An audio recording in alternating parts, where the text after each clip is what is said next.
अकबर के दरबार की भव्यता का हर पत्थर, हर घड़ी, हर बर्तन किसी न किसी कहानी का वाहक था।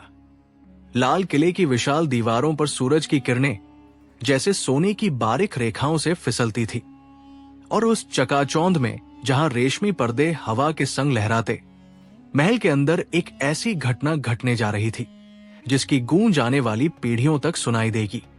हवा में तलवारों की मचलन, घोड़े की खुरों की धरती पर पड़ने वाली गूंज, और खामोशी के बीच उस एक पल की प्रत्याशा, सब कुछ मानो एक नाटकीय रचना का साज बनकर रचा जा रहा हो। अकबर के चेहरे पर एक विचित्र संयम था। उसकी आंखों में शासन की कठोरता भी झलकती और मानवीय जिज्ञासा भी। बीरबल, वो तेज हरफ, वही वो मुस्कुराते हुए चातुर जिसकी बुद्धि ने अकबर के दरबार को दर्पण की तरह चमकाया था, आज तलवार के रूप में खड़ा था। परंतु ये कोई सामान्य युद्ध नहीं था। हवा में ऐसे अफवाह उड़ रहे थे कि दरबार में कुछ साजिश रची जा रही है।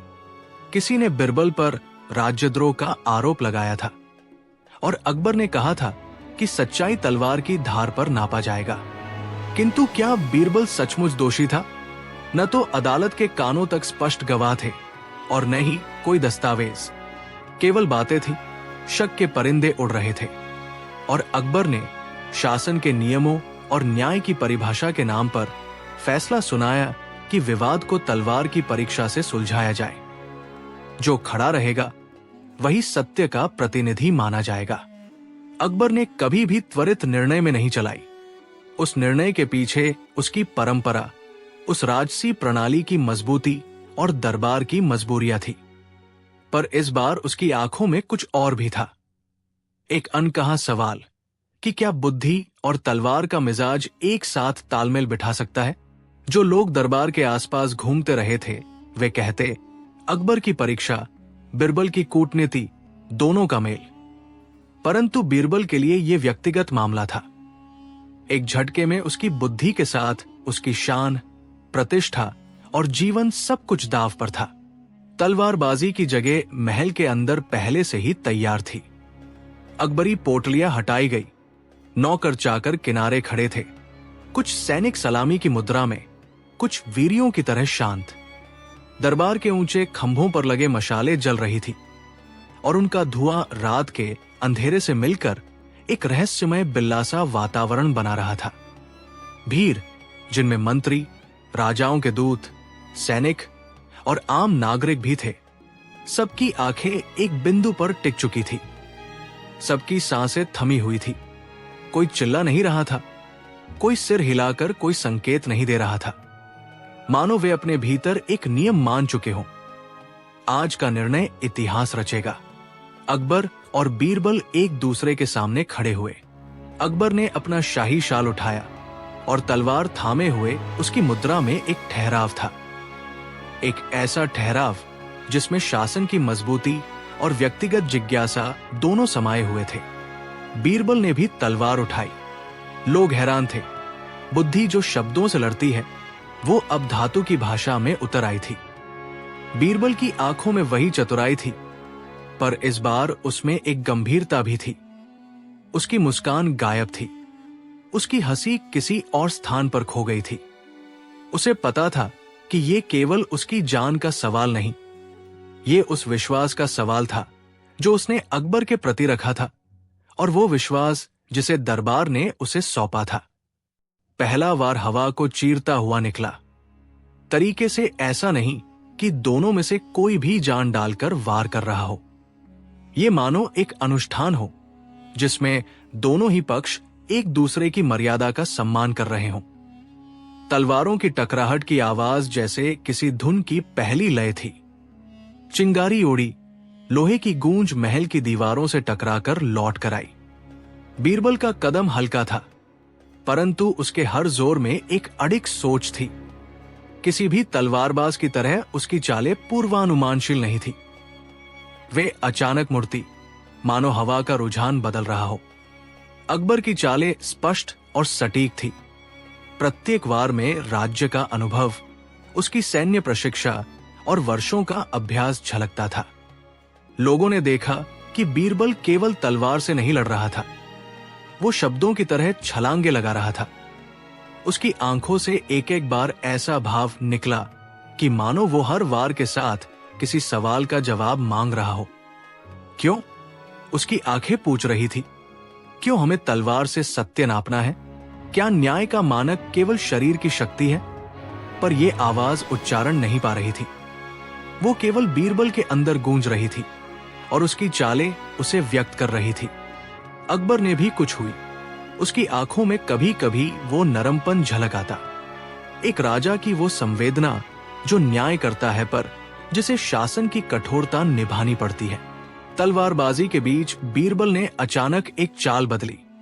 उसने तलवार को ऐसे झटके से घुमाया कि अकबर का संतुलन थोड़े क्षणों के लिए बिगड़ा। भीड़ में एक सिहरन दौड़ी, पर अकबर ने तत्काल संतुलन स्थापित किया और आगे बढ़ा। दोनों के बीच की दूरी घटती बढ़ती रही। एक समय ऐसा आया जब दोनों की तलवारें टकराईं और दोनों के चेहरे इतने पास आ गए कि अकबर बीरबल की सांस की खनक तक सुन सकता था। बीरबल की आंखों में अब थकान की एक झलक थी, पर उसकी बुद्धि चमक रही थी। उसने एक बार फिर अकबर की तलवार का प्रयोग करके उन्हें धीरे से पीछे खिसकाया ताकि अकबर संतुलन खो दे।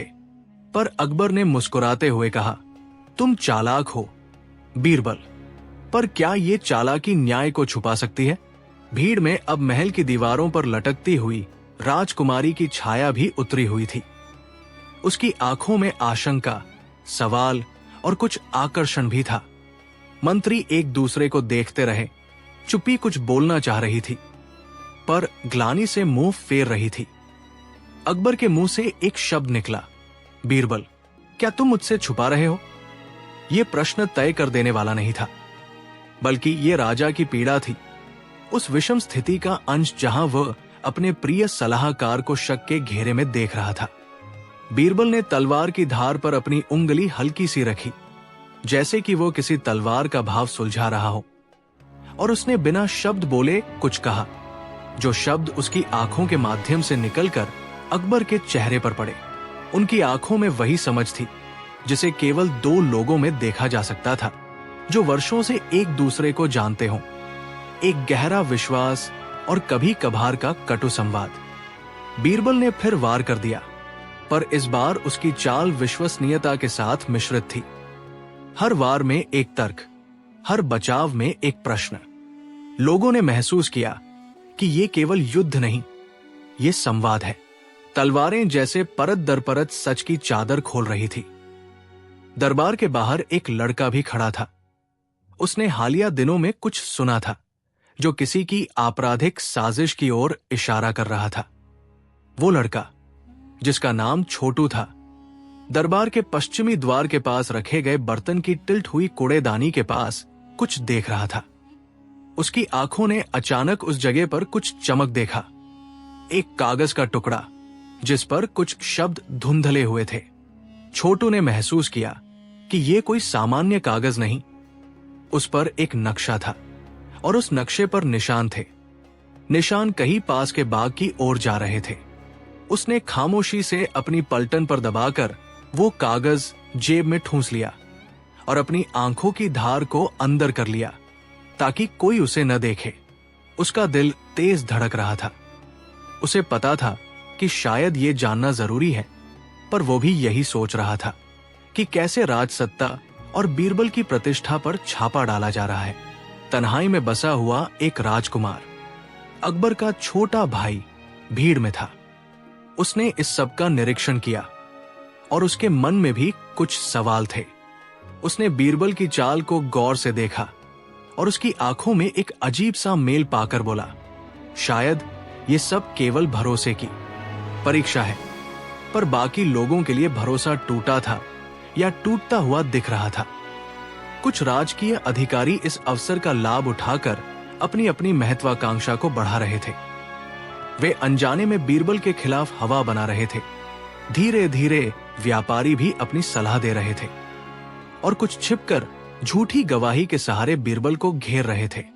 ये सबक सत्ता का पर्याय था, जहां किसी इंसान की साख को छीनना आसान था और उसे मिटाना कठिन नहीं। तलवारबाजी लंबी चली। अकबर और बीरबल की धारें कई बार टकराईं, कई बार बचते बचाते दोनों बार फिर से अपनी मर्यादा में लौट आए। एक क्षण ऐसा आया जब अकबर ने अचानक युद्ध विराम का संकेत दिया। उसने तलवार को उठाकर हवा में एक छोटी सी आरेख खींची और कहा, आज हम ये जानना चाहते हैं कि जो सच है वो किसे अपनाना चाहिए, तलवार या बुद्धि।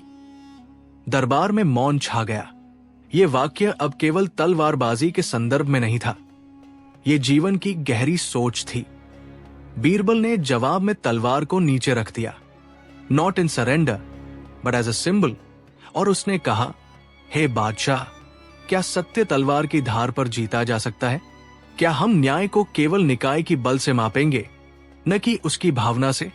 अकबर की आंखों में एक मिश्रित भाव आया, राजा के कर्तव्य का बोझ और एक मानवीय प्रश्न। परंतु दरबार पर बैठे कुछ लोग इस बातचीत को सुनकर चौंक गए। ये संभव नहीं। किसी मंत्री ने फुसफुसाया, हमने तो फैसला किया कि तलवार ही आखिरी शब्द कहेगी। पर अकबर का मन कुछ और ही सोच रहा था। उसने देखा कि बीरबल ने चाल बदलकर तलवार को अलग रख दिया, परंतु अभी भी मैदान में उसकी चालें थी। वे उसके भीतर के तेज, उसके सोच के पड़ाव थे। अकबर ने फिर भी कहा, यदि तुम साबित कर सको कि तुम्हारी बुद्धि ही सत्य की मिसाल है और तुम अपनी चाल से दिखा सको कि किसने तुम्हें फंसाया है, तो मैं खुद तुम्हारी रक्षा करूंगा। ये चुनौती किसी भी युद्ध से बड़ी थी। बीरबल ने गहरी सांस ली और शहर की एक छोटी सी गली में बने बाग की तरफ इशारा किया। वहीं पर छोटू ने कागज देखा था। बीरबल ने कहा, मैं अपनी बुद्धि के साथ साथ इस दरबार की आंखों के सामने सच्चाई लाऊंगा। उसने दरबार के उन साहसिकों की ओर देखा जिन्होंने उसे घेरा था। उनमें से कुछ का चेहरा रंगा हुआ था, कुछ का रंग फीका। बीरबल ने एक धीमी और निर्णायक चाल में अकबर से विनती की कि उसे कुछ समय दिया जाए, समय जो अदालत और तलवार दोनों को संतुलित कर सके। अकबर ने अपना सिर हिलाया और उसकी आंखों में अब एक अलग सी चमक आई, जैसे कि उसने फैसला कर लिया हो कि तलवार केवल एक माध्यम था, वास्तविक न्याय बुद्धि और समय में लिपटा था। बीरबल तुरंत ही निकल पड़ा। वो बिना किसी शोफ के शाही द्वार से बाहर निकला और उसकी चालें अब युद्ध की ना होकर खोजना जांचने की बन गई। छोटू का कागज उसके हाथ लगते ही एक कड़ी कड़ी क्लू बन गया। बीरबल ने उसी नक्शे को पढ़ा और थोड़ा मुस्करा दिया। नक्शे पर जो निशान थे वे एक पुराने नौकर के घर की ओर इशारा कर रहे थे। उस नौकर का नाम मीरू था और वो पिछले कुछ समय से दरबार में आना जाना करता था। बीरबल ने चुपके से मीरू के घर का दर्शन किया और पाया कि वहां छिपा हुआ एक प्लान था। कुछ पत्र, कुछ चिट्ठियां जो किसी विदेशी दूत के हाथ से बहती हुई आई थी और जो बीरबल के खिलाफ काम कर रही थी। पर ये निशान केवल इतने से अधिक नहीं दिखे। बीरबल ने संवेदनशीलता से महसूस किया कि ये साजिश किसी एक व्यक्ति की नहीं थी। ये एक जाल था जिसमें कई लोग बेजा लाभ उठाने की चाह में फंस गए थे। वो वापस महल में आया और उसने अकबर को सारी बातें बताई, नक्शे की जानकारी, मीरू का रिश्ता और कुछ संकेत जो दिखाते थे कि ये सब किसी बड़े समूह की साजिश थी। अकबर ने अपनी आंखों में संतोष देखा, परंतु वो अभी भी सतर्क था। उसने अब दूसरे दार्शनिकों और न्यायाधीशों को बुलाया। बीरबल ने सबूत पेश किए, परंतु सबूत तभी निर्णायक माना गया जब छोटू सामने आया और अपने मांझे हुए कागज को खोलकर दिखाया। भीड़ में हलचल हुई। छोटू की आंखों में दया थी और उसकी बातों से यह साफ हुआ कि उसने एक दिन गलती से वही नक्शा देखा था जो कि एक साजिश का साक्ष्य था। उसने उसे बस जेब में रख लिया था और सोचा था कि वह किसी सहज व्यक्ति को देगा, पर उसे नहीं पता था कि किसे दे। जब उसने देखा कि बीरबल का नाम चारों ओर बदनाम किया जा रहा है, तो उसका दिल कांप गया और वो सच सामने रखाया।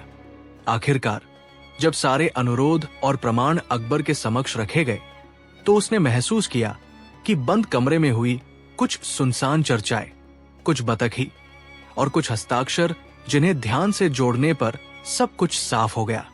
ये केवल बीरबल की बुद्धि नहीं थी जिसने साजिश की परतें खोली। ये अकबर की इच्छा भी थी कि जो भी दोषी हो उसे सजा मिले। तब अकबर ने सभा में खड़े होकर कहा, सभी ने सुना, सच्चाई को धार पर नहीं पर विचार पर तौलना चाहिए। और वो बीरबल की ओर लुढ़का हुआ, न सिर्फ स्नेह की परछाई में बल्कि उस विश्वास के कारण कि बुद्धि असली शौर्य है। बीरबल ने विनम्रता से सिर झुकाया। पर कहानी यही समाप्त नहीं हुई। जिन लोगों ने साजिश रची थी वे नजरबंद किए गए। पर उनके पाप के पीछे क्या कारण था? लालच, शक्ति की भूख? कुछ ने कहा कि वे विदेशी शक्तियों से प्रभावित थे। कुछ ने कहा कि वे हाशिए पर धकेले गए और अब बदला लेने की ठानी। अकबर ने कहा कि सजा के साथ समझ भी जरूरी है। राज्य को केवल कठोरता से नहीं पर न्याय से भी चलाना चाहिए। उसने उन लोगों को शिक्षा का प्रस्ताव दिया और कुछ को सार्वजनिक सेवा के लिए भेजा गया ताकि वे अपनी गलतियों की भरपाई कर सकें। बीरबल ने उन लोगों से बात की, उनकी कहानियां सुनी और उन पर दया भी दिखाई, क्योंकि वो जानता था कि सच्चा न्याय केवल दंड देने में नहीं बल्कि सुधार की दिशा में कदम उठाने में भी निहित है। अंततः उस दिन अकबर ने बीरबल की प्रतिष्ठा फिर से बहाल कर दी। पर बीरबल बदल चुका था। उसकी चालों में अब और अधिक गहराई थी।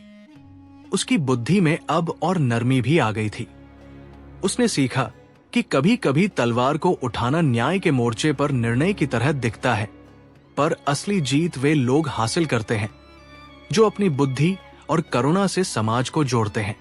अकबर ने भी सीखा कि शासन और न्याय में संतुलन कितनी बारीक चीज है। एक राजा को हर बार ऐसी मोह भंग की स्थितियों में धैर्य और दूरदर्शिता दिखानी पड़ती है। बीरबल और अकबर का जो रिश्ता था वो और भी गहरा हो गया। मित्रता, विश्वास और कभी कभी तीखी बहसें भी बची रहीं, पर अब उन बहसों में तलवार की आवश्यकता नहीं रही। शब्द ही उनके लिए पर्याप्त थे। महल में झिलमिलाती मशालों ने उस रात और भी चमक पाई। दरबार से लौटते हुए लोग छोटी छोटी बातें कर रहे थे।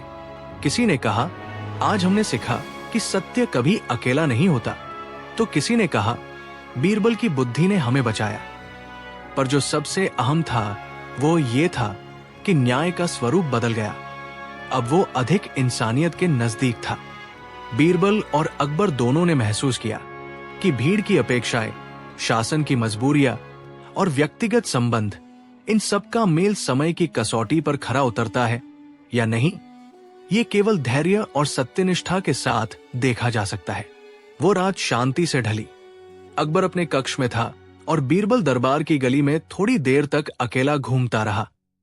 वो चांद की हल्की रोशनी में अपनी तलवार के निशान देखता, पर अब वो जान चुका था कि ये केवल धातु नहीं, ये जिम्मेदारी भी है। उसने अपनी तलवार को तह कर दरी में रख दिया। आज की लड़ाई ने उसे ये सिखाया था कि कभी कभी तलवार का प्रयोग केवल आखिरी रास्ता होना चाहिए, और बुद्धि ही वो शक्ति है जो वास्तविक रूप से राज को संभाल सकती है। कहानी के उस मधुर अंत में बीरबल ने अकबर के चरणों में झुककर कहा, हे बादशाह, धर्म, दया और न्याय, ये तीनों ही हमारी विजय की असली तलवारें हैं। अकबर ने मुस्कुराकर उत्तर दिया, और तुम्हारी बुद्धि उस तलवार को चमकाती है बीरबल। दोनों की आंखों में अब एक नई समझ थी। उस समझ में हमारे समाज की कमजोरियों और मजबूतियों का सम्मिलन था। उन्होंने जाना कि सच्चा शौर्य केवल युद्ध में नहीं पर इंसानियत के लिए खड़े होने में भी है। और इस प्रकार अकबर और बीरबल के बीच जो तलवारबाजी हुई थी वो केवल धातु और रक्त की लड़ाई न रही, वो एक दर्शन बन गई, एक सबक और उन पीढ़ियों के लिए एक दर्पण जहां से उन्होंने न्याय, सहमति और मानवीयता को परखा। लाल किले की दीवारों पर आज भी यदि कोई उस रात की गूंज सुनता है तो वो सुनता है उस आवाज को जो कहती है कि न्याय की धार तलवार की नहीं पर बुद्धि और दया की सुई से मापी जाती है। रात का अंधेरा जैसे लाल किले की दीवारों में तकिया कर गया हो और हवाओं ने अपनी फुसफुसाहटें गहरी कर ली थी। उस रात महल की मुहिम कुछ और ही थी। दूर कहीं खामोशी में कप्पा कर बैठी चिंगारियां, शाही दीपों की धीमी लौ और उन छायाओं के बीच एक सच्चाई जिसकी चोट किसी तलवार से कम नहीं थी। बीरबल, जिसने सदैव अपनी बुद्धि से अकबर के दरबार को संभाला था, आज एक ऐसी खबर से उलझा जो उसके पूरे जीवन की नींव तक हिला सकती थी। खबर उसकी पत्नी की जुबा से आई थी, वो खबर जो किसी भी समझदार आदमी के दिल में आग लगा दे। बीते कुछ दिनों से दरबार में हलचल थी। मंत्री मंसूर, जिसकी चालाकी की चर्चाएं शहर से बाहर तक फैली हुई थी, अचानक से अकबर के और भी नजदीक आ गया था। उसके भाषणों में मिठास बढ़ी थी, उपहारों के स्वर बढ़े थे और उसकी सलाहों में अचानक एक नई आत्मविश्वास झलकती थी। लोग कहने लगे कि मंसूर सत्ता की सीढ़ियां बहुत तेजी से चढ़ रहा है, पर जिस चीज ने बीरबल को सताया वो केवल मंसूर का उठता हुआ प्रभाव नहीं था, बल्कि उस प्रभाव के पीछे छिपे हुए कटु खेल का अंदेशा था जो अब तेजी से हवा में फैल रहा था। बीते दिनों बीरबल की पत्नी, जिसका नाम था गुलजार, ने पहली बार अपने चेहरे पर वो उदासी दिखाई जो उसने कभी नहीं दिखाई थी। गुलजार साधारण सी महिला नहीं थी। उसका सूक्ष्म हास्य, उसकी चालाकी और उस परिपक्वता ने बीरबल के घर को मानो परी की तरह सजाया था। वो सिर्फ बीरबल की पत्नी नहीं, वो उसकी आत्मा का एक हिस्सा थी, जिसने उसकी बुद्धि और उदारता दोनों को संतुलित रखा था।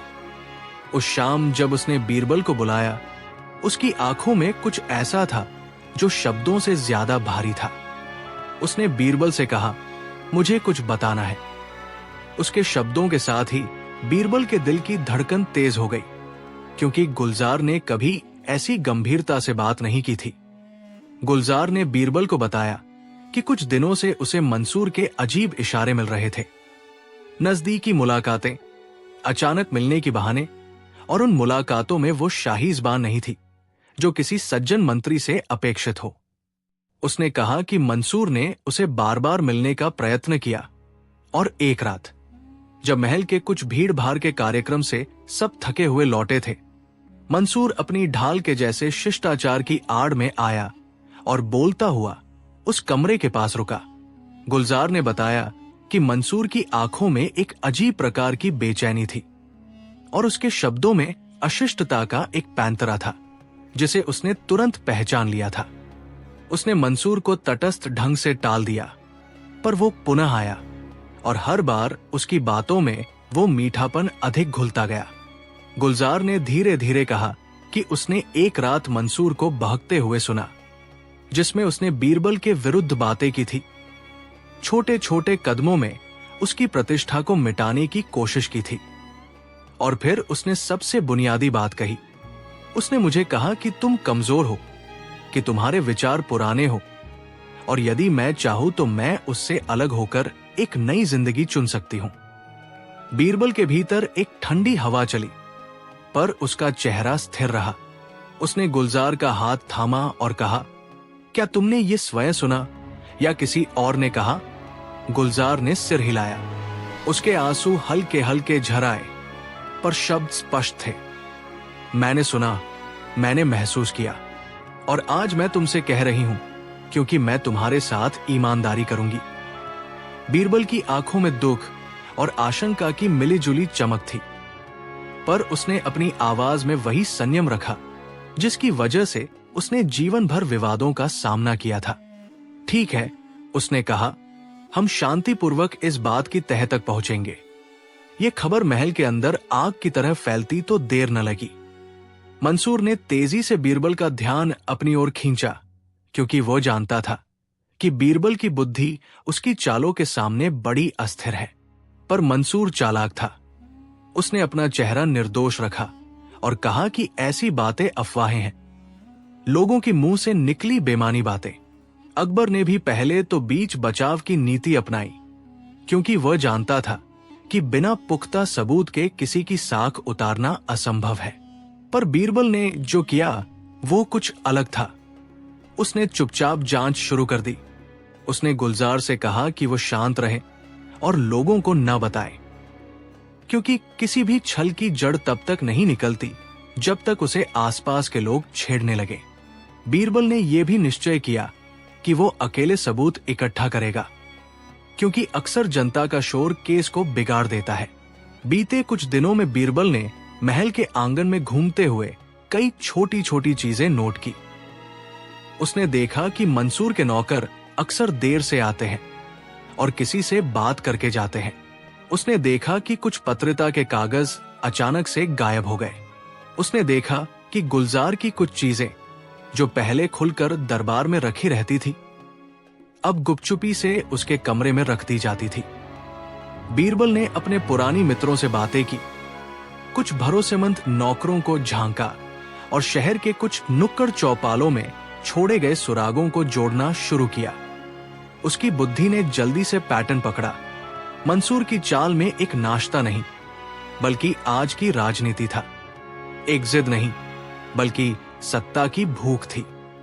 एक दिन अचानक बीरबल को मिलने वाली छोटी छोटी रेखाएं एक बड़े चित्र में बदल गई।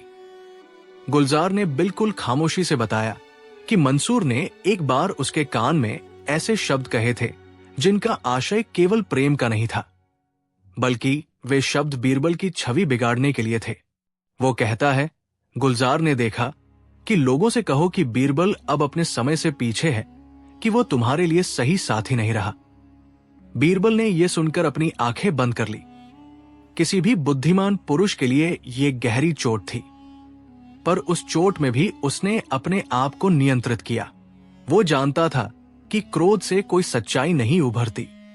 उसने अपने आप को दो काम बताए। पहला, सारे संबंधित लोगों की नजदीकियों को जांचना। दूसरा, मंसूर के संभावित उद्देश्यों तक पहुंचना। उसने सोचा कि अगर मंसूर का उद्देश्य वास्तव में सत्ता है, तो उसके समकक्ष कुछ संकेत होंगे, नक्शे, गवाह, कुछ लकीरें जो उसने छोड़ी होंगी। बीते कुछ हफ्तों में बीरबल ने मंसूर की आदत के अनुसार उसका दिनचर्या समझ लिया। मंसूर अक्सर शाम को छिपकर कुछ लोगों से मिलता और सुबह में अपनी बातों को बड़ी सूझबूझ से अकबर के सामने रखता। बीरबल ने एक चाल चली। उसने गुलजार से कहा कि वो मंसूर की अगली मुलाकात में बहाना करके पहुंचे और देखे कि वो क्या करता है। गुलजार ने पहली बार घबराई, क्योंकि वो जानती थी कि यदि मंसूर सच में कुछ गलत कर रहा है तो वह हिंसक हो सकता है। पर उसने बीरबल पर भरोसा दिखाया और तय समय पर वो मंसूर के मिलने के स्थान पर पहुंच गई। वहां उसने देखा कि मंसूर कुछ दस्तावेजों के साथ बैठा था, पर वे दस्तावेज राजनैतिक प्रतीत होते थे। मंसूर ने गुलजार से कहा कि यदि उसने बीरबल को छोड़ दिया तो वो उसे कुछ ऐसी सुविधाएं देगा जिनका एहसास उसने जीवन भर नहीं किया होगा। पर गुलजार ने उसकी बातें ठुकरा दी और वहां से चुपचाप चली आई। गुलजार ने बीरबल को सब कुछ बताया। ये कदम साहस का था, क्योंकि उसने स्वयं अपनी मर्यादा और सम्मान की रक्षा के लिए आवाज उठाई थी। बीरबल ने उस रात कुछ कागज तैयार किए और कुछ झूठे संकेत छोड़े ताकि मंसूर का अपना जाल पकड़ा जा सके। उसने उन कागजों में छोटे छोटे वाक्य रखे जो किसी गुप्त सूचना की तरह प्रतीत होते थे। कागजों में कुछ बातें लिखी हुई थी जो मंसूर के सहयोगियों को सही दिशा में ले जाती। बीरबल ने जानबूझकर यह सब किया ताकि मंसूर स्वयं अपने रहस्य को उजागर कर दे। वो जानता था कि चालाक व्यक्ति स्वयं की गलती से अपने जाल में फंस जाता है अगर उसके सामने सही तरीके से प्रतिबिंब रखा जाए। तब आया वो समय जब मंसूर को लगे कि सब कुछ उत्तम चल रहा है। उसने समझा कि अब वो बीरबल को अलग कर सकता है। उसने कुछ पैसों की गिनती की, कुछ भेंटों की व्यवस्था की और कुछ भाषा में दूसरों को प्रेरित किया ताकि बीरबल की छवि और गिराई जा सके। पर बीरबल ने उसके साथ एक दो चालें और खेल ली। एक शाम बड़े समारोह से लौटते वक्त बीरबल ने सार्वजनिक रूप से मंसूर का एक पत्र पकड़ा और उसे जोर से सामने फैला दिया। पर वो पत्र असल में बीरबल का बनाया हुआ था, जिसमें मंसूर के नाम पर ऐसी बातें लिखी गई थी जिनसे शहर के कुछ लोगों का ध्यान बंट जाता। मंसूर ने गुस्से में कहा कि ये झूठ है, पर बीरबल ने ठंडे दिमाग से कहा, तुम्हारे शब्दों और तुम्हारे कर्मों के बीच अब इतनी दूरी नहीं रही कि हम ये न जान सके कि सच्चाई क्या है। भीड़ में हलचल हुई। पर किसी के पास ठोस सबूत न थे, बस आरोप ही आरोप थे। बीते दिनों की जांच ने बीरबल को यह सिखाया कि केवल आरोपों से मामले सुलझते नहीं, पर बहुत बार आरोप ही कारण बनते हैं कि अन्य लोग सच का पर्दाफाश कर दें। बीरबल ने अपने पुराने एक मित्र, जो शहर के हुक्का घर में अक्सर मिलता था, उससे कहा कि वो कुछ लोगों की बातों को ठंडे दिमाग से सुनकर लाए। हुक्का घर के ठहराव में कुछ बूढ़े वकीलों और लेखाकारों ने बेइंतहा बातें बताई। कुछ ने कहा कि मंसूर राजकीय निधियों का दुरुपयोग कर रहा था। कुछ ने कहा कि उसने विदेशी दौरे के बहाने कुछ दस्तावेज बंटवाए थे, तो कुछ ने यह भी कहा कि उसकी नजदीकी महिलाओं के साथ ऐसे रिश्ते थे जिनका उद्देश्य सत्ता में वृद्धि था। ये सब सुनकर बीरबल ने गहरी सांस ली, क्योंकि अब मामला केवल गुलजार की सुनसान शिकायत का नहीं रहा। ये एक ऐसी गूंज बन गई थी जो पूरे महल और शहर को हिला सकती थी। पर बीरबल ने तुरंत किसी को शर्मसार नहीं किया। वो जानता था कि अगर उसे असली साजिश का पुख्ता प्रमाण चाहिए तो उसे ठोस सबूत इकट्ठा करने होंगे। उसने शाम के समय एक रणनीति बनाई। वो मंसूर के कुछ भरोसेमंद साथियों को अपने भ्रम में फंसाएगा और उनका आपसी संवाद सुनकर सच्चाई निकालेगा। उसने अपने कुछ विश्वसनीय नौकरों को मंसूर के घर के समीप रखा और मदिरा के बहाने एक छोटी सी सभा करवाई, जिसमें मंसूर के कुछ करीबी लोग आए। बीरबल ने खुद छुपकर उनकी बातों को सुना और वही हुआ जिसकी उसने कल्पना की थी। शराब और आत्मविश्वास के मिश्रण में मंसूर के साथियों ने बोल दिया कि कैसे उन्होंने कुछ दस्तावेज छुपाए थे, कैसे कुछ पैसों का हिसाब गायब किया गया और किस तरह से गुलजार को बहकाने का प्रयत्न किया गया ताकि बीरबल की साख गिर सके। जब ये आवाजें बीरबल की कानों तक पहुंची तो वो समझ गया कि मंसूर की चाल कितनी गहरी है। पर अब समय था कि अकबर को पूरी सच्चाई के साथ बताया जाए। अकबर ने जब ये सब सुना तो उसके चेहरे पर पहले तो चौंक का भाव आया, पर फिर उसने मन की शांति से कहा कि उसे सबूत चाहिए। उसने बीरबल से कहा, तुम्हारे पास जो कुछ भी है मुझे पेश करो। बीरबल ने बिना झिद के उन तमाम गवाहों, कागजों और सुनवाई का विवरण प्रस्तुत किया। गुलजार ने भी सामने आकर अपनी बात को दोहराया। इस बार उसकी आवाज में कोई डर नहीं था, उसके शब्दों में गर्व और सत्य की चमक थी। मंसूर ने इन सब आरोपों का खंडन किया और अपनी बेगुनाही का दावा किया, पर अकबर ने देखा कि कितने लोग मंसूर के विरोध में थे, कितने दस्तावेज गायब थे और किस तरह कुछ संकेत उसे सीधे दोषी की तरफ इशारा कर रहे थे। फैसला आसानी से नहीं लिया गया। अकबर ने न्याय के नाम पर मंसूर को कुछ समय के लिए रिहा कर दिया, पर उसकी गतिविधियों पर रोक लगा दी। साथ ही उसने कहा कि एक खुली अदालत बुलाई जाएगी जहां सभी गवाह और सबूत सुनाए जाएंगे। शहर में हलचल थी। किसी को खुशी थी कि सच्चाई सामने आ रही है, किसी को भय था कि सत्ता के भीतर की गंदगी उजागर हो रही है।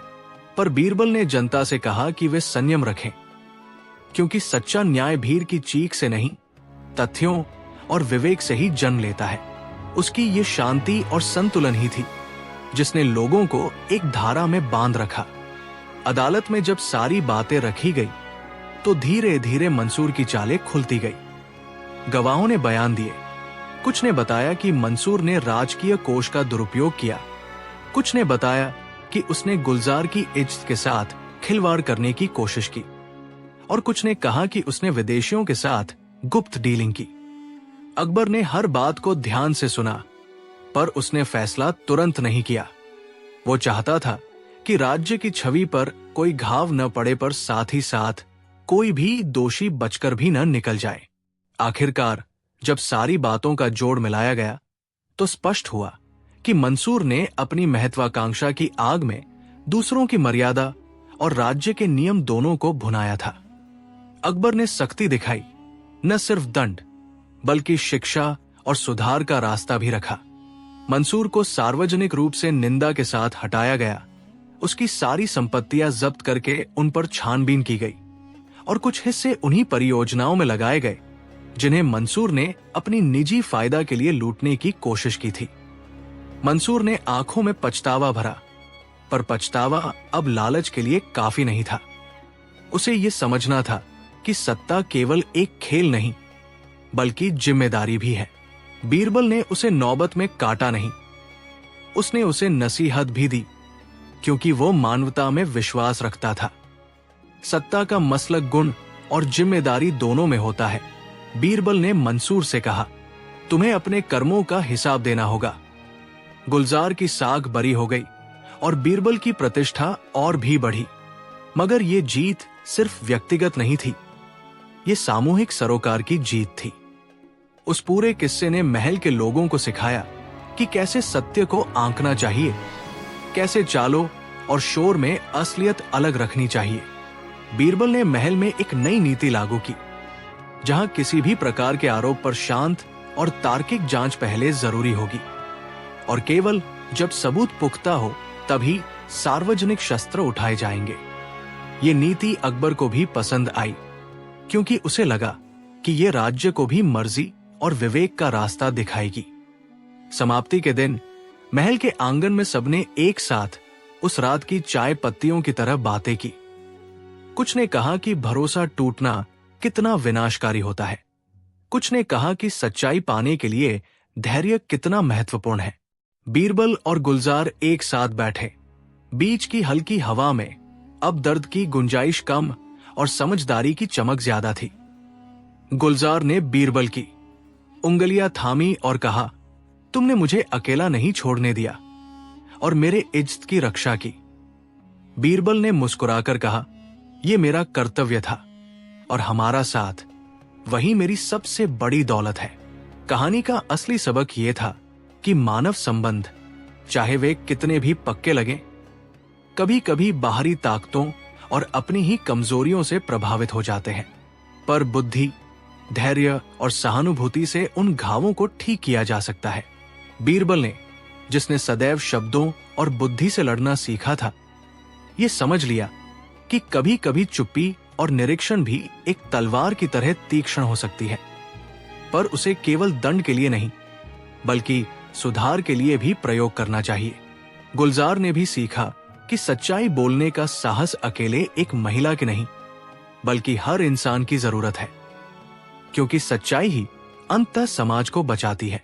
महल की दीवारों पर फिर वही शाम ढली, पर अब हवा में एक नई शांति थी। लोग अपनी रोजमर्रा की जिंदगी की ओर लौट रहे थे, कुछ लोग सीख लेकर, कुछ लोग पछतावे के साथ। बीरबल और गुलजार अपने छोटे से बाग में टहल रहे थे और अकबर दूर से उनकी ओर देखकर मुस्कुराया। उस मुस्कान में एक राहत थी, एक संतोष कि उसका दरबार अब थोड़े और न्याय संगत तरीके से चलता है। रात के सन्नाटे में बजी धीमी संगीत जैसे इस बात की गवाही दे रही हो कि इंसान जहां गलतियां करते हैं, वही सही रास्ता चुनकर वे अपनी दुनिया को बेहतर भी बना सकते हैं। और इस तरह जब बीरबल की पत्नी ने बताया कि उनके साथ इस मंत्री ने धोखा किया है, तो वो केवल एक व्यक्तिगत घाव का खुलासा नहीं था, बल्कि वह उस सामूहिक चेतना का जागरण भी था जिसने महल को, जनता को और शासक को एक पल के लिए सच के सामने झुकने पर मजबूर किया।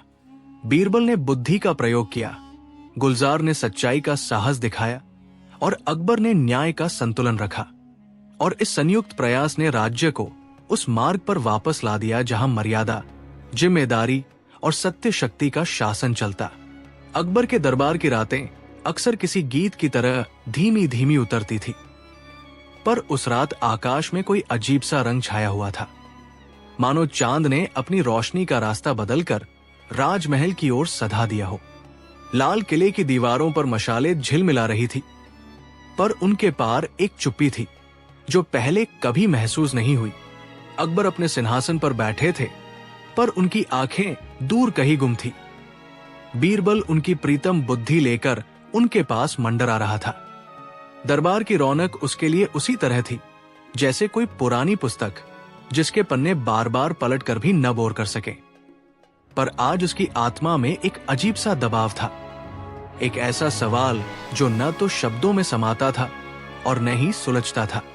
कुछ दिनों से अकबर के मन में एक सपना बार बार आ रहा था, एक स्वप्न जिसमें उसने एक विशाल द्वार देखा था। उस द्वार के पार एक नदी बह रही थी और नदी के पानी में अनेकों चेहरे चमक रहे थे। हर चेहरा किसी न किसी किस्से की परतें खोलता और हर किस्से में खुशी और पीड़ा की समांतर धुनें थी।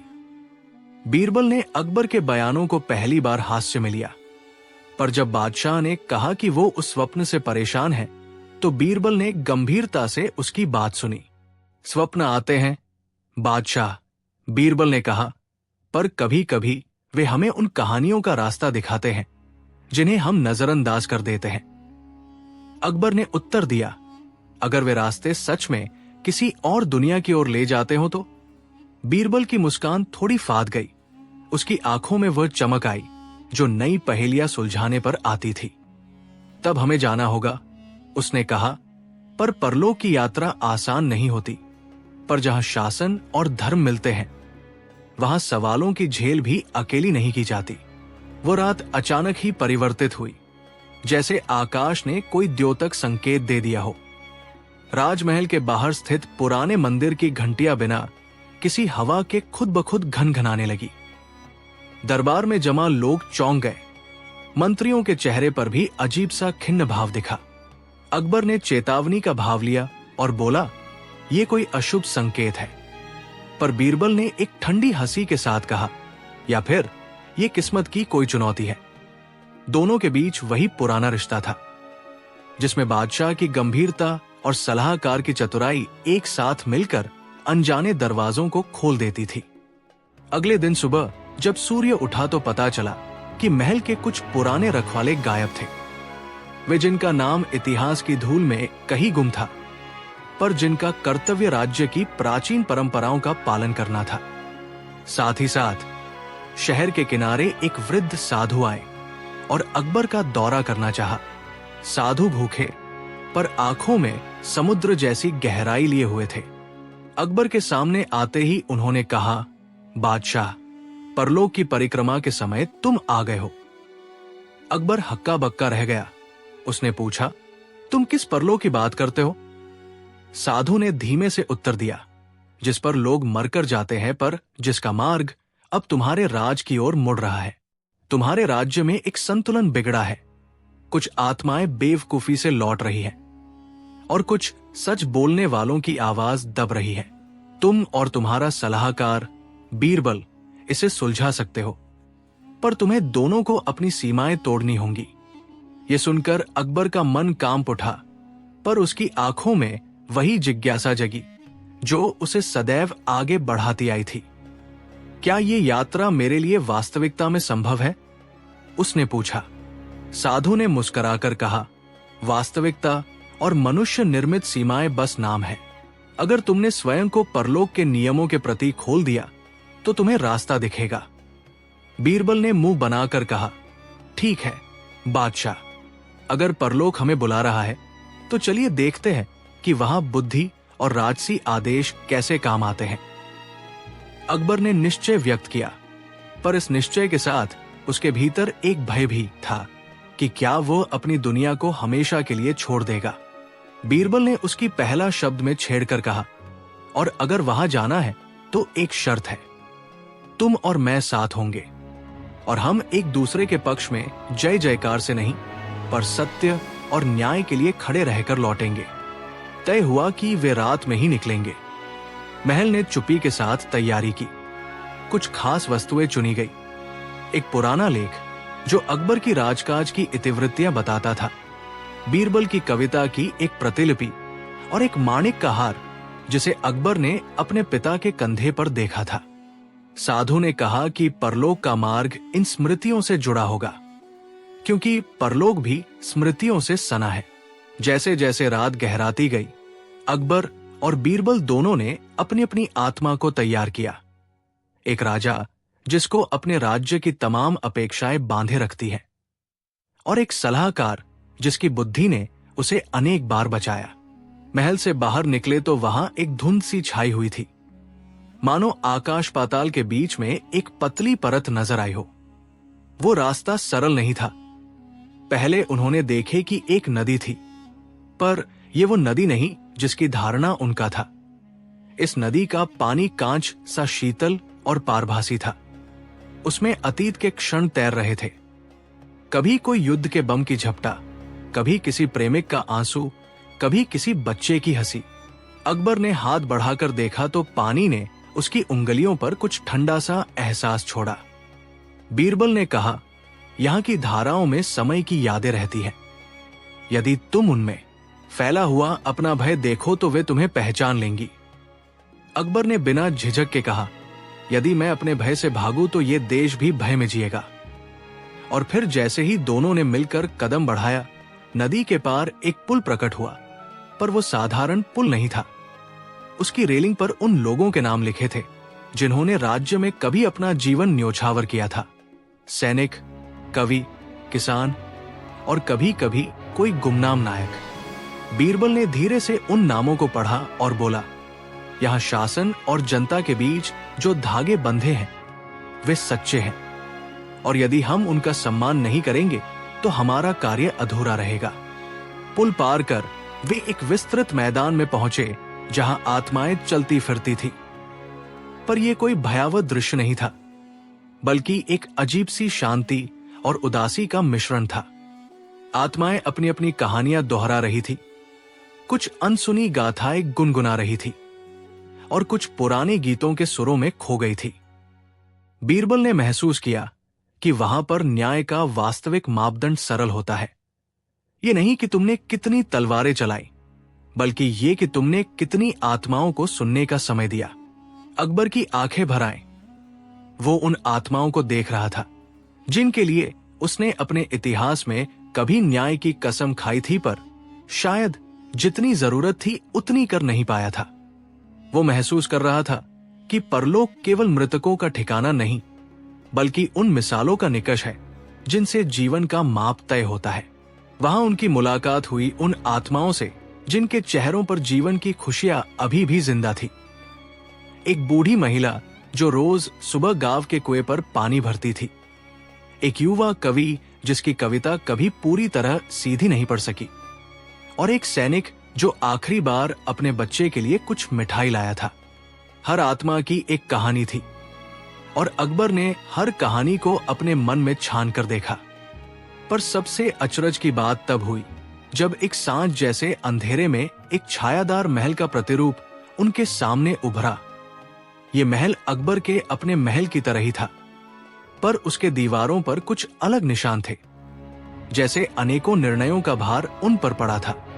बीरबल ने कहा, यह तुम्हारे राज्य की परछाई है बादशाह। यहां वो सब कुछ फैला है जो तुमने किया और जो नहीं किया। अकबर ने सिर निहाया। उसकी नजरें उस महल पर टिक गई जहां दरवाजे पर लिखे शब्द थे, न्याय, दया, परोपकार और संयम। पर इन शब्दों के बीच कुछ और भी लिखा हुआ था, जिसे देखकर अकबर का दिल छलनी सा हुआ, अनदेखी। जैसे जैसे वे आगे बढ़े, उन्हें उस महल में वो तंत्र मिला जिसने परलोक की व्यवस्था चलाई थी। एक ऐसी सभा जहां निर्णय लेते थे वे धर्मज्ञ, संत और कभी कभी अनजाने नायकों की आत्माएं। सभा की अगुवाई एक प्राचीन मुखर मनुष्य कर रहा था, जिसकी आवाज में समुद्र सा वजन था। उसने अकबर और बीरबल को देखकर कहा, तुम्हारे आने की अपेक्षा थी। परलोक अब राजाओं से भी तकरार चाहता है। किसी ने कहा कि जीवन के नियम सरल हैं, पर उनका पालन करना कठिन है। अकबर ने झुककर पूछा, हम कैसे जाने कि हमने कहा चूक की? सभा ने निहार कर कहा, तुम दोनों को 3 परीक्षाएं देनी है। पहला, वो सत्य जो तुमने कभी कहा पर निभाया नहीं। दूसरा, वो प्रायश्चित जिसका तुमने उपेक्षा की। तीसरा, वो माफी जिसे तुम मांग कर भी नहीं सके। बीरबल की मुस्कान में अब गंभीरता की लकीरें थी। उसने कहा, हम तैयार हैं। और तभी से उनकी परीक्षा शुरू हुई। पहली परीक्षा ने अकबर को उसके अतीत के एक ऐसे पल में पहुंचा दिया जहां उसने एक छोटे से गांव के किसानों की चोरी होने पर कठोर दंड सुनाया था। दंड इतना कठोर कि कई परिवार टूट गए थे। परलोक की अदालत ने पूछा, क्या वह दंड न्यायपूर्ण था? अकबर ने अपने हृदय में झांक कर देखा कि उसने उस समय जल्दबाजी में निर्णय लिया था। क्योंकि वो अपने राज्य की स्थिरता को बचाना चाहता था। बीरबल ने धीमे से कहा, कभी कभी निर्णय राज्य की मजबूरी से आते हैं, पर यह भी देखना चाहिए कि कौन उस दंड का भार उठा रहा है। अकबर ने स्वीकारा कि वो अधूरा ज्ञान और भीड़ के भय में निर्णय ले चुका था।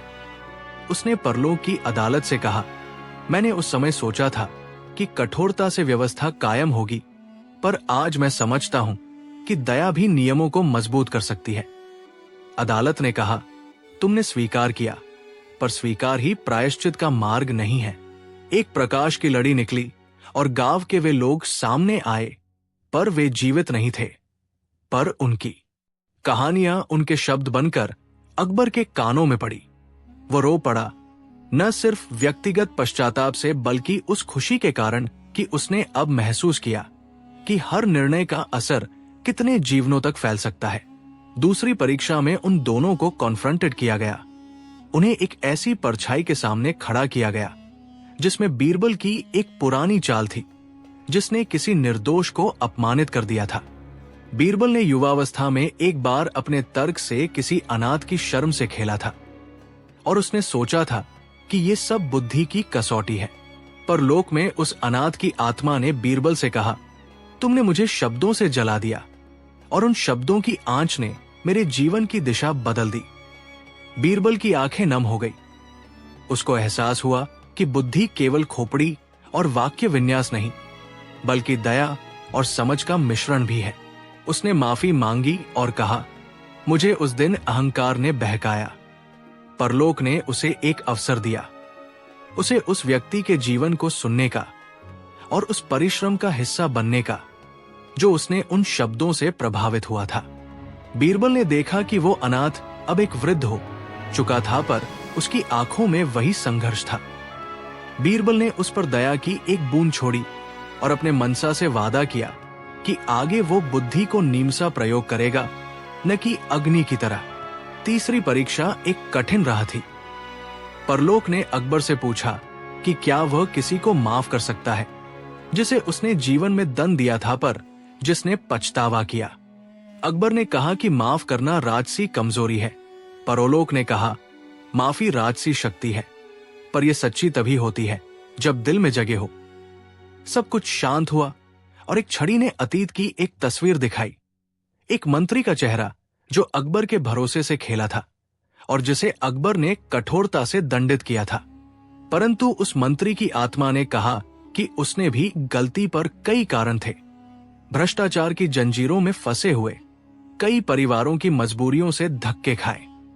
अकबर ने उसे देखा और महसूस किया कि दंड देने के साथ साथ पुनर्स्थापन का कार्य भी जरूरी था। उसने कहा, मैं उसे माफ करूंगा यदि वो राज्य की सेवा में पुनः अपना योगदान दे सके। परलोक ने कहा, माफी तभी सम्मान पाएगी जब वो पश्चाताप करे और अपने कर्मों से संतुलन लौटाए। मंत्री ने दृष्टांत दिया। उसने अपनी गलतियां स्वीकार की और प्रस्ताव रखा कि वह उन परियोजनाओं पर कार्य करेगा जिनका उसने नुकसान पहुंचाया था। अकबर ने उसे हाथ बढ़ाकर बोला, तुम परखोगे और सिद्ध करोगे। और तब परलोक ने स्वीकार कर लिया कि राजाओं के पास केवल तलवार नहीं, बल्कि रास्ता दिखाने की जिम्मेदारी भी है। फैला हुआ अपना भय देखो तो वे तुम्हें पहचान लेंगी। अकबर ने बिना झिझक के कहा, यदि मैं अपने भय से भागूं तो ये देश भी भय में जिएगा। और फिर जैसे ही दोनों ने मिलकर कदम बढ़ाया, नदी के पार एक पुल प्रकट हुआ, पर वो साधारण पुल नहीं था। उसकी रेलिंग पर उन लोगों के नाम लिखे थे जिन्होंने राज्य में कभी अपना जीवन न्योछावर किया था। सैनिक, कवि, किसान और कभी कभी कोई गुमनाम नायक। बीरबल ने धीरे से उन नामों को पढ़ा और बोला, यहां शासन और जनता के बीच जो धागे बंधे हैं वे सच्चे हैं, और यदि हम उनका सम्मान नहीं करेंगे तो हमारा कार्य अधूरा रहेगा। पुल पार कर वे एक विस्तृत मैदान में पहुंचे जहां आत्माएं चलती फिरती थी। पर यह कोई भयावह दृश्य नहीं था, बल्कि एक अजीब सी शांति और उदासी का मिश्रण था। आत्माएं अपनी अपनी कहानियां दोहरा रही थी, कुछ अनसुनी गाथाएं गुनगुना रही थी और कुछ पुराने गीतों के सुरों में खो गई थी। बीरबल ने महसूस किया कि वहां पर न्याय का वास्तविक मापदंड सरल होता है। ये नहीं कि तुमने कितनी तलवारें चलाई, बल्कि ये कि तुमने कितनी आत्माओं को सुनने का समय दिया। अकबर की आंखें भर आईं। वो उन आत्माओं को देख रहा था जिनके लिए उसने अपने इतिहास में कभी न्याय की कसम खाई थी, पर शायद जितनी जरूरत थी उतनी कर नहीं पाया था। वो महसूस कर रहा था कि परलोक केवल मृतकों का ठिकाना नहीं, बल्कि उन मिसालों का निकष है जिनसे जीवन का माप तय होता है। वहां उनकी मुलाकात हुई उन आत्माओं से जिनके चेहरों पर जीवन की खुशियां अभी भी जिंदा थी। एक बूढ़ी महिला जो रोज सुबह गांव के कुएं पर पानी भरती थी, एक युवा कवि जिसकी कविता कभी पूरी तरह सीधी नहीं पड़ सकी, और एक सैनिक जो आखिरी बार अपने बच्चे के लिए कुछ मिठाई लाया था। हर आत्मा की एक कहानी थी, और अकबर ने हर कहानी को अपने मन में छान कर देखा। पर सबसे अचरज की बात तब हुई जब एक सांझ जैसे अंधेरे में एक छायादार महल का प्रतिरूप उनके सामने उभरा। ये महल अकबर के अपने महल की तरह ही था, पर उसके दीवारों पर कुछ अलग निशान थे, जैसे अनेकों निर्णयों का भार उन पर पड़ा था। बीरबल ने कहा, यह तुम्हारे राज्य की परछाई है बादशाह। यहां वो सब कुछ फैला है जो तुमने किया और जो नहीं किया। अकबर ने सिर निहाया। उसकी नजरें उस महल पर टिक गई जहां दरवाजे पर लिखे शब्द थे, न्याय, दया, परोपकार और संयम। पर इन शब्दों के बीच कुछ और भी लिखा हुआ था, जिसे देखकर अकबर का दिल छलनी सा हुआ। अनदेखी। जैसे जैसे वे आगे बढ़े, उन्हें उस महल में वो तंत्र मिला जिसने परलोक की व्यवस्था चलाई थी। एक ऐसी सभा जहां निर्णय लेते थे वे धर्मज्ञ, संत और कभी कभी अनजाने नायकों की आत्माएं। सभा की अगुवाई एक प्राचीन मुखर मनुष्य कर रहा था, जिसकी आवाज में समुद्र सा वजन था। उसने अकबर और बीरबल को देखकर कहा, तुम्हारे आने की अपेक्षा थी। परलोक अब राजाओं से भी तकरार चाहता है। किसी ने कहा कि जीवन के नियम सरल हैं, पर उनका पालन करना कठिन है। अकबर ने झुककर पूछा, हम कैसे जाने कि हमने कहा चूक की? सभा ने निहार कर कहा, तुम दोनों को 3 परीक्षाएं देनी है। पहला, वो सत्य जो तुमने कभी कहा पर निभाया नहीं। दूसरा, वो प्रायश्चित जिसका तुमने उपेक्षा की। तीसरा, वो माफी जिसे तुम मांग कर भी नहीं सके। बीरबल की मुस्कान में अब गंभीरता की लकीरें थी। उसने कहा, हम तैयार हैं। और तभी से उनकी परीक्षा शुरू हुई। पहली परीक्षा ने अकबर को उसके अतीत के एक ऐसे पल में पहुंचा दिया जहां उसने एक छोटे से गांव के किसानों की चोरी होने पर कठोर दंड सुनाया था। दंड इतना कठोर कि कई परिवार टूट गए थे। परलोक की अदालत ने पूछा, क्या वह दंड न्यायपूर्ण था? अकबर ने अपने हृदय में झांक कर देखा कि उसने उस समय जल्दबाजी में निर्णय लिया था, क्योंकि वो अपने राज्य की स्थिरता को बचाना चाहता था। बीरबल ने धीमे से कहा, कभी कभी निर्णय राज्य की मजबूरी से आते हैं, पर यह भी देखना चाहिए कि कौन उस दंड का भार उठा रहा है। अकबर ने स्वीकारा कि वो अधूरा ज्ञान और भीड़ के भय में निर्णय ले चुका था। उसने परलोक की अदालत से कहा, मैंने उस समय सोचा था कि कठोरता से व्यवस्था कायम होगी, पर आज मैं समझता हूं कि दया भी नियमों को मजबूत कर सकती है। अदालत ने कहा, तुमने स्वीकार किया, पर स्वीकार ही प्रायश्चित का मार्ग नहीं है। एक प्रकाश की लड़ी निकली और गांव के वे लोग सामने आए, पर वे जीवित नहीं थे। पर उनकी कहानियां उनके शब्द बनकर अकबर के कानों में पड़ी। वो रो पड़ा, न सिर्फ व्यक्तिगत पश्चाताप से, बल्कि उस खुशी के कारण कि उसने अब महसूस किया कि हर निर्णय का असर कितने जीवनों तक फैल सकता है। दूसरी परीक्षा में उन दोनों को कॉन्फ्रंटेड किया गया। उन्हें एक ऐसी परछाई के सामने खड़ा किया गया जिसमें बीरबल की एक पुरानी चाल थी, जिसने किसी निर्दोष को अपमानित कर दिया था। बीरबल ने युवावस्था में एक बार अपने तर्क से किसी अनाथ की शर्म से खेला था, और उसने सोचा था कि ये सब बुद्धि की कसौटी है। पर लोक में उस अनाथ की आत्मा ने बीरबल से कहा, तुमने मुझे शब्दों से जला दिया, और उन शब्दों की आंच ने मेरे जीवन की दिशा बदल दी। बीरबल की आंखें नम हो गई। उसको एहसास हुआ कि बुद्धि केवल खोपड़ी और वाक्य विन्यास नहीं, बल्कि दया और समझ का मिश्रण भी है। उसने माफी मांगी और कहा, मुझे उस दिन अहंकार ने बहकाया। परलोक ने उसे एक अवसर दिया, उसे उस व्यक्ति के जीवन को सुनने का और उस परिश्रम का हिस्सा बनने का जो उसने उन शब्दों से प्रभावित हुआ था। बीरबल ने देखा कि वो अनाथ अब एक वृद्ध हो चुका था, पर उसकी आंखों में वही संघर्ष था। बीरबल ने उस पर दया की एक बूंद छोड़ी और अपने मनसा से वादा किया कि आगे वो बुद्धि को नीमसा प्रयोग करेगा, न कि अग्नि की तरह। तीसरी परीक्षा एक कठिन राह थी। परलोक ने अकबर से पूछा कि क्या वह किसी को माफ कर सकता है जिसे उसने जीवन में दंड दिया था पर जिसने पछतावा किया। अकबर ने कहा कि माफ करना राजसी कमजोरी है। परलोक ने कहा, माफी राजसी शक्ति है, पर यह सच्ची तभी होती है जब दिल में जगे हो। सब कुछ शांत हुआ और एक छड़ी ने अतीत की एक तस्वीर दिखाई। एक मंत्री का चेहरा जो अकबर के भरोसे से खेला था और जिसे अकबर ने कठोरता से दंडित किया था। परंतु उस मंत्री की आत्मा ने कहा कि उसने भी गलती पर कई कारण थे। भ्रष्टाचार की जंजीरों में फंसे हुए कई परिवारों की मजबूरियों से धक्के खाए। अकबर ने उसे देखा और महसूस किया कि दंड देने के साथ साथ पुनर्स्थापन का कार्य भी जरूरी था। उसने कहा, मैं उसे माफ करूंगा यदि वो राज्य की सेवा में पुनः अपना योगदान दे सके। परलोक ने कहा, माफी तभी सम्मान पाएगी जब वो पश्चाताप करे और अपने कर्मों से संतुलन लौटाए। मंत्री ने दृष्टांत दिया। उसने अपनी गलतियां स्वीकार की और प्रस्ताव रखा कि वह उन परियोजनाओं पर कार्य करेगा जिनका उसने नुकसान पहुंचाया था। अकबर ने उसे हाथ बढ़ाकर बोला, तुम परखोगे और सिद्ध करोगे। और तब परलोक ने स्वीकार कर लिया कि राजाओं के पास केवल तलवार नहीं बल्कि रास्ता दिखाने की जिम्मेदारी भी है। परीक्षाएं समाप्त हुई। परलोक की सभा ने उन्हें एक अंतिम उपहार दिया। वो उपहार था स्मरण की चाबी। ये चाबी अकबर और बीरबल को दी गई ताकि वे अपने राज्य में लौटकर उन स्मृतियों को जगाएं जो जनता को जोड़ती थी। परलोक ने कहा, तुम्हारी यात्रा न केवल तुम्हारे लिए थी पर तुम्हारे राज्य के लिए भी। जब तुम लौटोगे तो वहां के लोग तुम्हारी आंखें बदल चुकी नजर से देखेंगे।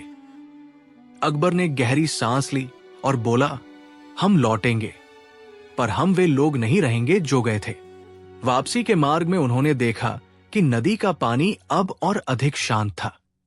आत्माएं जिन्हें उन्होंने देखा था अब मुस्कुराते दिखी। बीरबल ने कहा, लगता है परलोक ने हमें एक उपदेश दिया कि शासन का अर्थ केवल शक्ति नहीं पर सेवा भी है। अकबर ने सहमति में सिर हिलाया और कहा, और मैं इसे अपने शासन में लागू करूंगा। न्याय के साथ माफी, दंड के साथ सद्भाव और बुद्धि के साथ करुणा। जब वे महल पहुंचे तो सूर्योदय हो चुका था। लाल किले की दीवारें सुनहरी रोशनी में नहाई हुई थी। लोगों ने उन्हें देखकर हैरानी जाहिर की। बादशाह और उसका सलाहकार थे, पर उनकी आंखें कुछ बदल चुकी थी। उनमें अब वो चमक थी जो परलोक की शांति से आती है। अकबर ने अपने दरबार को इकट्ठा किया और सबके सामने अपनी यात्रा का विवरण दिया, न कि किसी महान काम के दिखावे की तरह पर एक सिखावन के रूप में। उसने कहा कि न्याय केवल दंड नहीं, ये समझ, सुनवाई और मौके देने में भी है। उसने नए नियम लागू किए, ऐसे कि गांवों के मामलों की सुनवाई में स्वयं झुककर लोगों की बातें सुनी जाए। ऐसे कि जिन लोगों ने गलती की वो समाज में लाभकारी कार्यों के माध्यम से अपनी जगह पुनः बनाए। बीरबल ने अपने हास्यपूर्ण लहजे में कहा, और हां, जुलूस में शोर मचाकर न्याय की चोरी करने वालों को अब खूब विचार करना होगा, क्योंकि अब बादशाह नहीं बल्कि जनता भी सुनने को तैयार है। समय के साथ अकबर और बीरबल की परलोक यात्रा का असर दिखने लगा। लोग अधिक खुलकर अपनी शिकायतें रखने लगे। मंत्री और अधिकारी सामूहिक जिम्मेदारियां स्वीकार करने लगे और महल में एक नई पारदर्शिता आई। पर सबसे बड़ा परिवर्तन अकबर में हुआ।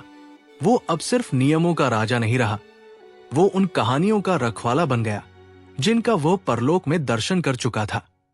बीरबल ने भी बदला हुआ मार्ग अपनाया। उसकी बुद्धि अब और अधिक मधुर और सहानुभूतिपूर्ण हुई, पर वो कभी भी अपनी चतुराई नहीं छोड़ता था। वो बस जानता था कि किस मौके पर तीर चलाने हैं और किस मौके पर उसे फूंक कर बुझा देना है। कई वर्षों तक लोग उस रात की बात करते रहे। वो रात जब बादशाह और उसके चतुर सलाहकार ने परलोक की सैर की और लौटकर अपने राज्य में नई रीतियां लाई।